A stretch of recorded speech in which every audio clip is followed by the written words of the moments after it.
अवैध और चोरी छिपे काली रेत का उत्खनन कर रहे लोगों के हौसले इस कदर बुलंद हो गए हैं कि अब यह शासकीय ठेकेदार के कर्मचारियों पर दिन दहाड़े जानलेवा हमले कर रहे हैं। रविवार को बिस्टान में स्थानीय अवैध रेत उत्खनन माफियाओं ने ठेकेदार R.K. गुप्ता के कर्मचारियों पर हमला कर दिया।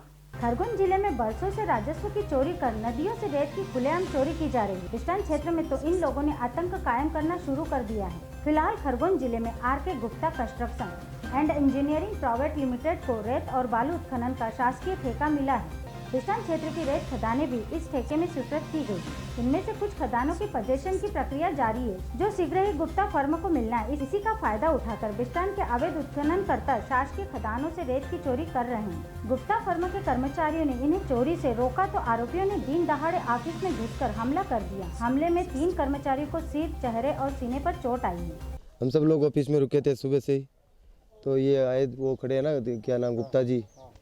ये लोग आए, पहले 10-15 लोग आए थे। वो नाम उनका गुप्ता, तरुण गुप्ता जी। तरुण गुप्ता जी ये सब आए, पहले आए अकेले, गाली गलौज किया, रोल्टी दो, ये दो, वो दो। हमने बोला भी रोल्टी अभी कटी नहीं है, कहाँ से दे। आदमी इकट्ठे करके लेके आ गए। फिर आदमी 40-50 आदमी इकट्ठे करके लेके आ गए। ऑफिस के अंदर घुस गए, ज़बरदस्ती डंडा मारने लगे। तो मैं थोड़ा जैसे बचा, अगर सिर में लग जाता है तो मौत हो जाती है। जैसे बचा तो वो थोड़ी आंखें इधर से लग के चली गई और छाती में भी लगी है।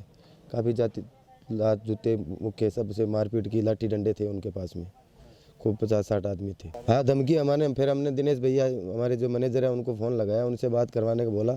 तो मैं उसकी माँ बहन कर दूंगा, ये वो कौन है दिनेश, 2010 से मैं जानता हूँ उसको, ये वो।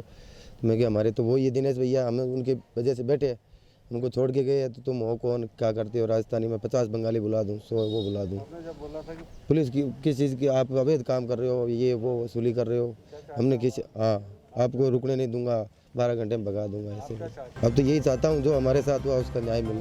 बिस्टान में रेत ठेकेदार के कर्मचारियों पर हमला और मारपीट करने के आरोप में पुलिस ने आरोपी तरुण गुप्ता बिस्टान, विजय पिता गोकुल पवार निवासी ग्राम आवली, विक्रम पिता किशोरी ग्राम आवली, मनीष पाटिल बिस्टान, रवि सोनी और दिनेश पत्रकार बिस्टान के खिलाफ मामला दर्ज किया है। फार्म के मैनेजर दिनेश यादव ने बताया कि हम शासन के द्वारा अधिकृत ठेकेदार हैं। उन्होंने कहा कि ये तो अवैध रेत उत्खनन और परिवहन कर रहे लोगों की चोरी उल्टी सीनाजोरी है। पुलिस थाना बिस्टान ने शिकायत दर्ज कराने पहुंचे मैनेजर से सभी आरोपियों को गिरफ्तार कर कड़ी कार्रवाई की मांग की है।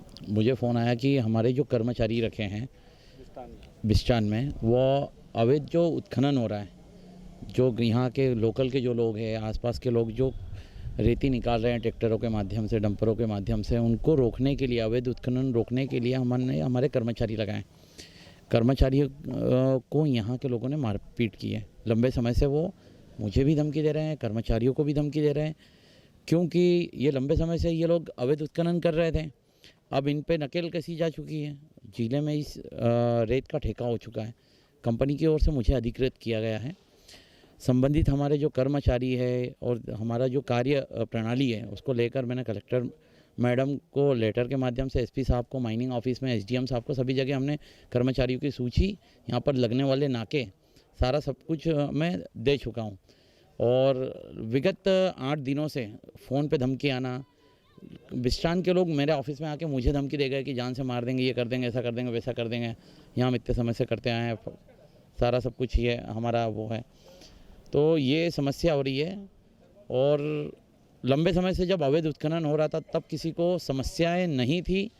अब कंपनी काम कर रही है, अवैध उत्खननकर्ताओं पर कंपनी ने नकेल कसी है। इसके लिए हम रॉयल्टी काट रहे हैं। आप देख सकते हैं खरगोन की 2 खदानों के पोर्टल पर रॉयल्टियाँ कटने लग गई है। हम सरकार को राजस्व दे रहे हैं, हम रॉयल्टी से ही काम करना चाहते हैं। ये लोग ना सरकार को रॉयल्टी दे रहे हैं और इन लोगों की मंशा बिल्कुल अवैध उत्खनन करने की है और सरकार को बड़ी नुकसान पहुंचाने की है। देखिए, मीडिया के लोगों को और संबंधित सभी लोगों को ये मालूम है कि अवैध उत्खनन इसके पहले बहुत लंबे समय से हो रहा था। 4-5 दिन से कंपनी ने काम किया है, तभी ये मामला उठा है। ये उठने का कारण ये है कि जो मैं कहूँगा चोर मचाए शोर, ये जो चोर थे जो चोरी कर रहे थे, उनकी चोरी पर कंपनी ने लगाम लगा दी है। इसलिए वो तड़प रहे हैं, चिल्ला रहे हैं और अपने आप को पीड़ित बताकर मीडिया के सामने पीड़ित बताते हैं और अपने आप को एक ग्रामीण एक्सपोज करते हैं। जबकि आप कई बार देखेंगे मीडिया में, मैंने भी कुछ वीडियोस देखे हैं जो अन्य मीडिया के माध्यम से जिन लोगों ने शिकायत की है उनके नाम से आप माइनिंग ऑफिस में पता कीजिए, उनके नाम से अवैध प्रकरण बने हुए गिट्टी के बने हुए, रेती के बने हैं, इनके नाम से ऑलरेडी प्रकरण चल रहे हैं और ये पीड़ित बन के आज खड़े हो गए कि हमारे पास अवैध उत्खनन हो रहा है। हम ये चाहते हैं कि अवैध उत्खनन रुके और सरकार को जो रॉयल्टी है वो प्रॉपर मिलना चाहिए। कंपनी की यही इच्छा है, इसीलिए हम रोक रहे हैं और लगभग पूरे ज़िले में कंपनी के कर्मचारी कार्यरत है और सभी जगह से यही समस्या आ रही है। और वहाँ जो लोग अवैध उत्खनन कर रहे हैं ये उन्हीं लोगों को समस्या है। अब तो आप मीडिया के स्टेटमेंट और कार्य को देखते हुए मुझे तो शायद ऐसा ही लग रहा है। बिस्टान पुलिस थाने में मारपीट और जानलेवा हमले की शिकायत करने पहुंचे कर्मचारियों का मेडिकल कराया गया। इस बीच पुलिस थाने पहुंचकर आरोपियों और उनके साथियों ने पुलिस और माइनिंग इंस्पेक्टर प्रियंका अजनार से भी खूब बहस की और हल्ला मचाया। माइनिंग इंस्पेक्टर प्रियंका अजनार ने स्पष्ट बताया कि शासन और जिला कलेक्टर खरगोन के आदेश हैं कि बिना पंजीयन वाले वाहन से रेत सहित किसी भी मिनरल्स का परिवहन अवैध है। उन्होंने कहा कि शासकीय ठेकेदारों को पंजीकृत खदान से उत्खनन रोकने का पूरा अधिकार है। ठेकेदार अवैध परिवहन रोकने के लिए सड़क पर चेक पोस्ट लगाकर वाहन की जांच भी कर सकता है। जो भी हैं कि अवैध उत्खनन परिवहन पूरी तरह से प्रतिबंधित रहेगा। जो भी व्यक्ति मतलब इलीगल करते पाया जाता है, अवैध उत्खनन परिवहन जो भी है, तो सभी पे कार्रवाई होगी और 379 में प्रकरण भी दर्ज होगा। सुप्रीम कोर्ट के क्लियर आदेश हो गए हैं उसमें, जो भी अवैध उत्खनन परिवहन करते किसी भी मिनरल का पाया जाता है तो उस पर वो 379 के लिए भी लायबल रहेगा और उस पर कार्रवाई की जाएगी। उसका जब तक उस वाहन का रजिस्ट्रेशन ई खनिज पोर्टल पे, जो खनिज विभाग के पोर्टल पे नहीं होता है, तब तक उसकी टीपी जनरेट नहीं होगी। तो उसको सबसे पहले तो उसका रजिस्ट्रेशन होना बहुत ज़रूरी। उसके बिना उसको टीपी जनरेट नहीं हो पाएगी, इलेक्ट्रॉनिक ट्रांजिट पास, जो ईटीपी बोलते हैं, उसका फुल फॉर्म है। तो बिना उसके रजिस्ट्रेशन के नहीं हो पाएगा। हाँ, उनके खिलाफ माइनिंग में तो माइनिंग की जो धारा है उसमें तो प्रकरण पंजीबद्ध होगा ही सही, साथ में MMRD एक्ट जो है हमारा, उसमें परिवाद भी प्रस्तुत किया जाना है और उसमें 379 की कार्रवाई भी होना है। तो शासन अवैध उत्खनन परिवहन को लेकर काफ़ी सख्त है और उसके लिए सुप्रीम कोर्ट का जो आदेश है वो भी ये दर्शा रहा है कि बिल्कुल इस तरीके की से भी चर्चा हुई है। कलेक्टर मैडम के भी जैसे निर्देश हैं और शासन के भी निर्देश हैं, हम लगे हुए हैं उस चीज़ के लिए और कार्रवाई भी जारी है उस चीज़ के लिए और आगे भी कार्रवाई जारी रहेगी। बिस्टान में ठेकेदार के कर्मचारियों पर हमला करने वाले आरोपियों ने पुलिस पर भी दबाव बनाने की कोशिश की। बिस्टान थाना प्रभारी दिनेश सिंह कुशवाहा ने कहा कि जिन्होंने अपराध किया है उनके खिलाफ कार्रवाई की जा रही है, हमलावरों को बख्शा नहीं जाएगा। हाँ, आर के गुप्ता जिन्होंने रेत का ठेका लिया हुआ है जिले में, उनके कर्मचारी यहाँ बिस्टान में निवासरत हैं।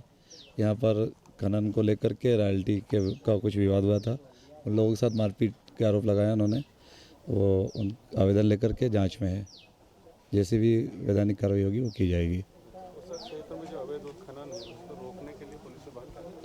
अवैध उत्खनन को रोकने के लिए पुलिस विभाग के द्वारा समय समय पर कार्रवाई की गई है। जहाँ भी इस प्रकार का अवैध रूप से रेत का खनन हो रहा है उस पर कार्रवाई की जाएगी और कार्रवाई की जा रही है, कार्रवाई निरंतर जारी रहेगी। बिस्टान की घटना से साफ जाहिर है कि बरसों से अवैध रेत बेचकर इस प्रकार के अपराधों में लिप्त माफिया काली कमाई का आदी हो चुका है। जिला प्रशासन और पुलिस अगर ऐसे लोगों के प्रति कड़ी कार्रवाई और सख्ती से हिचकिचाएगी तो क्षेत्र में बड़ी घटनाएं भी घट सकती हैं। Bistan news Nimar report Bistan.